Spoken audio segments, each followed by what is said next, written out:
pagka merong hindi tama ang takbo ng proseso ng kontrata, ay magfa-flag yan. Kailangan magfa-flag. Tignan niyo ulit ito.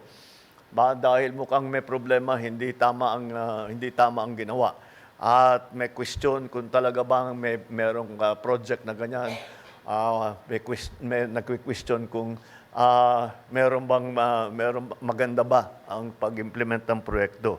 Kaya't gagamitin natin lahat ng paraan na nasa atin, pati nga hanggang AI, lahat ng smart technology na ating nakikita na lumalabas, ay gagamitin natin lahat yan para inspection. Una, meron tayong smart technology para tignan kung ano ba talaga ang standard, kung maganda ang pagkaayos. Ito, tinitignan yung kung talagang linalagyan ng rebar, kung makapal talaga yung konkreto, yung semento sa tamang specification. Yung isa pa naman, yung isang smart technology na gagamitin natin, yung aking nabanggit, titingin sa proseso ng kontrata para pag may nakitang hindi tama, ay makikita natin kaagad. Maglilista yun, makikita natin, babalikan natin at imbestigahan natin bakit ganyan ang nangyari. Alam nyo, ay lahat naman tayo ay nais natin na makamtan ng kaagad ang hustisya. Ngunit kung may aral tayong natutunan sa nakaraan, ito ay ang mas mabuti na maging mabusisi tayo at tumagal ng kaunti kaysa magmadali at magkamali. Alam mo nyo, kinakatakutan namin na yung mga alam natin na talagang kasabwat dito sa kawalanghiyang ito ay makakalusot sa kaso dahil because of a legal technicality. Dahil nagkamali tayo sa pagbuo ng ebidensya, dahil hindi maganda ang ating pagpresenta ng kaso, o nakalimutan natin pumirma sa isang dokumento, yung mga maliliit na bagay na ganyan, nalalaglag ang kaso dahil dyan. Kayo, mga reporter, alam na nyo, nangyayari talaga yan.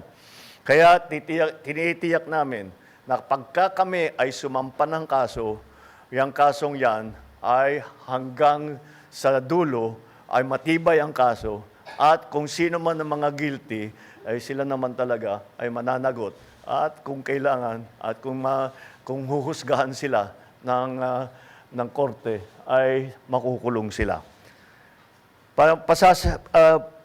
Sa bawat segundo na ating ibinibigay sa investigasyon, tinitiyak natin na ang bawat kasong isasampalaban sa mga abusado ay may sapat na ebidensya at hindi hahantong sa pagbabasura ng kaso.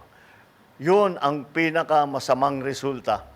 Yung alam natin na guilty, ngunit nagkamali tayo sa pagbuo ng kaso, nagkamali ang DOJ o nakalimutan, ay mawawala, masisira yung kaso natin, hindi natin mapapasagot yung taong yun o yung kumpanyang yun.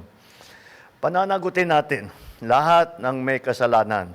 Ibabalik natin. So tatlo talaga ang ating ginawa rito. Unang-una, sinampahan na natin ng kaso yung mga may ebidensya tayo na meron silang kinalaman dito sa mga korupsyon na ito.